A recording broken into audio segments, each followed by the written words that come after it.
अरब सागर की लहरों के नीचे एक ऐसी नगरी छुपी है जिसकी भव्यता और दिव्यता की गाथा आज भी ग्रंथों, कथाओं और लोक गीतों में जीवित है। नमस्कार दोस्तों, स्वागत है आपका अपने channel the Neha Nilesh show में, जहां आज हम आपको लेके चलेंगे एक ऐसी यात्रा पर जहां इतिहास, आस्था और विज्ञान एक दूसरे से मिलते हैं। श्री कृष्ण की डूबी नगरी द्वारका की अद्भुत कथा में।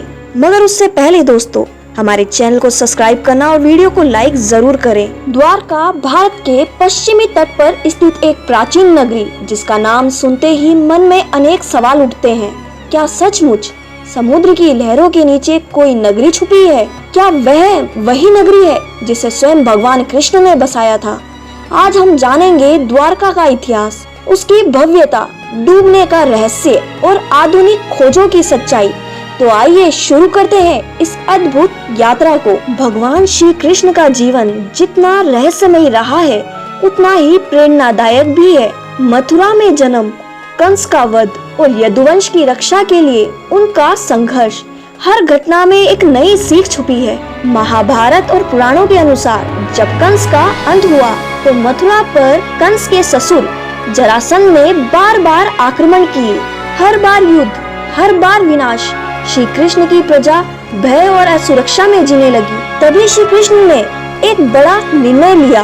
उनकी प्रजा की रक्षा के लिए वे मथुरा छोड़ने को तैयार हो गए। यह निर्णय आसान नहीं था। मथुरा, जहां उनका बचपन बीता, जहां उनकी यादें बसी थी, उसे छोड़ना उनके लिए आसान नहीं था। लेकिन श्री कृष्ण ने अपने कर्तव्य को सर्वोपरि रखा।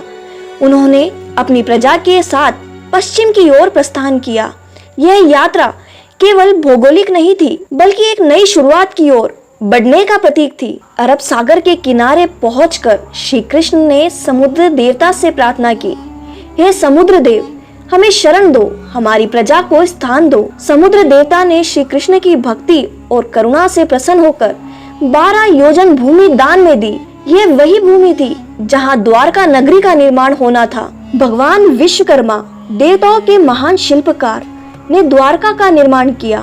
सोने चांदी से सजे महल, रत्नों से जड़ित द्वार, सुव्यवस्थित सड़कें, सुंदर उद्यान और नगर के बीचों बीच श्री कृष्ण का भव्य राजमहल। कहते हैं द्वारका की सड़कों पर रथों की आवाज गूंजती थी।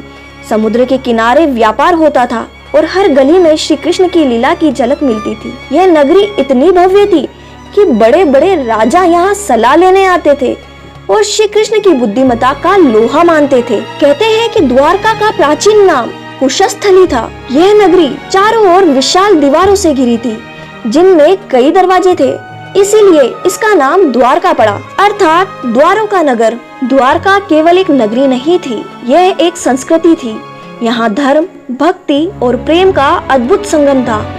नगर में भव्य मंदिर, उत्सव, संगीत, नृत्य और कला का अद्भुत वातावरण था। समुद्र के किनारे बसे इस शहर में व्यापारियों की भीड़ लगी रहती थी और दूर दूर से लोग यहाँ पर आकर व्यापार करते थे।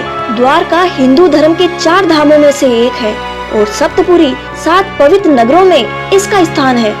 यहाँ के महलों की छतें सोने की थी, द्वार रत्नों से जड़े हुए और सड़कों पर पारदर्शी क्रिस्टल बिछा हुआ था। नगर के मध्य में श्री कृष्ण का भव्य राजमहल था, जहाँ वे अपने राज्य का संचालन करते थे। द्वारका का राजनीतिक महत्व भी अत्यंत था। देश में बड़े बड़े राजा महाराजा यहाँ आते थे, श्री कृष्ण की सलाह लेते थे। महाभारत युद्ध के समय दुर्योधन और अर्जुन दोनों द्वारका आए थे, एक श्री कृष्ण की सेना मांगने, दूसरा स्वयं श्री कृष्ण का साथ। श्री कृष्ण ने धर्म का साथ देते हुए पांडवों का साथ दिया और नारायणी सेना कौरवों को दे दी।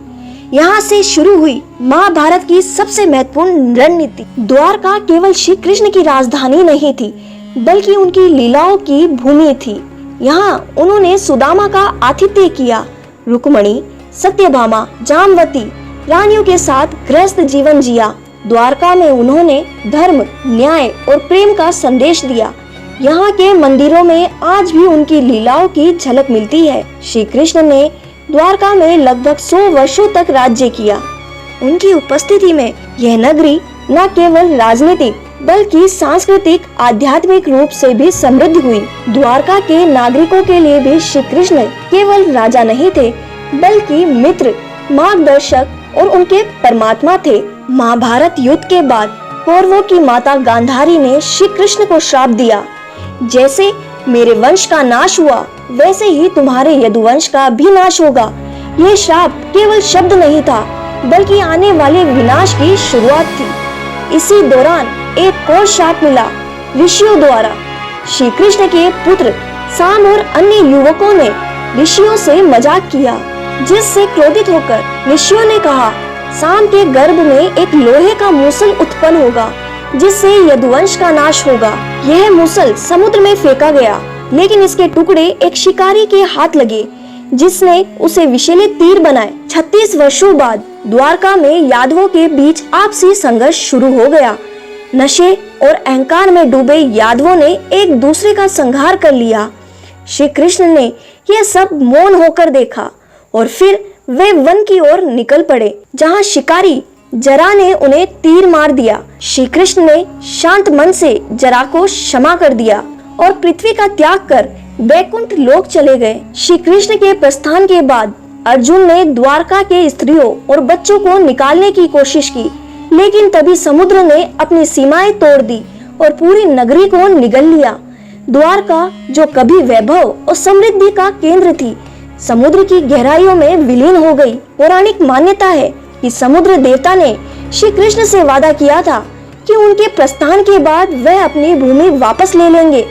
यही कारण था कि द्वारका समुद्र में डूब गई। कुछ ग्रंथों में उल्लेख है कि द्वारका 6 बार समुद्र में डूबी और फिर बस गई। 20वीं सदी में समुद्र के नीचे द्वारका के अवशेष खोजे गए। पत्थर की दीवारें, स्तंभ, मंदिर की संरचना, सीढ़ियां और लंगर, इनकी उम्र 3500 से 12000 वर्ष पुरानी पाई गई।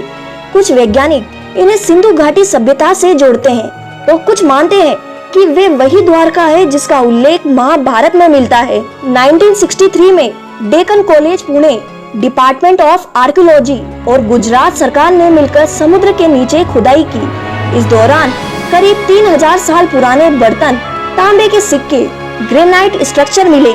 आर्कियोलॉजिकल सर्वे ऑफ इंडिया की अंडर वाटर आर्कियोलॉजिक विंग को भी कई प्राचीन अवशेष मिले। नेशनल इंस्टीट्यूट ऑफ ओशियनोग्राफी ने समुद्र के अंदर प्राचीन द्वारका के अवशेष प्राप्त किए।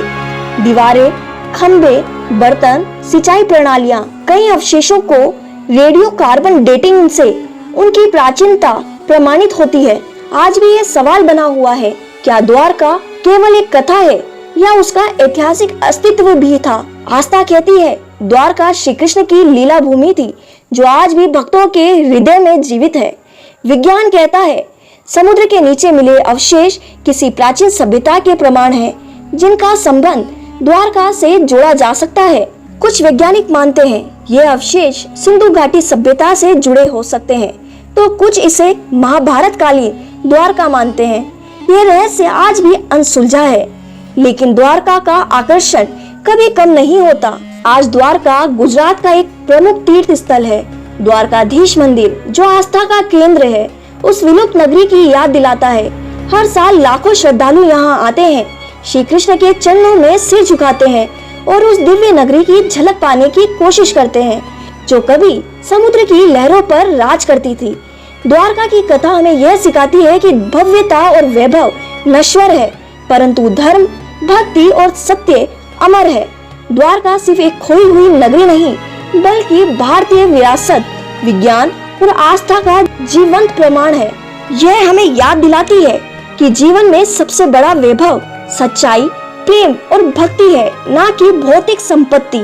तो प्रिय दर्शकों, क्या आपको भी लगता है कि द्वारका सचमुच अस्तित्व में थी? क्या विज्ञान कभी इस रहस्य को पूरी तरह सुलझा पाएगा? आप अपने विचार कमेंट सेक्शन में जरूर लिखें। अगर आपको यह वीडियो पसंद आई हो तो वीडियो को लाइक करें और शेयर करें, और ऐसी ही दिलचस्प कहानियों के लिए द नेहा नीलेश शो को सब्सक्राइब करना ना भूलें। आपका एक क्लिक हमारे लिए आशीर्वाद जैसा है। जय श्री कृष्णा, द्वारकाधीश भगवान की जय हो। और हाँ दोस्तों, कमेंट सेक्शन में राधे राधे जरूर लिखें।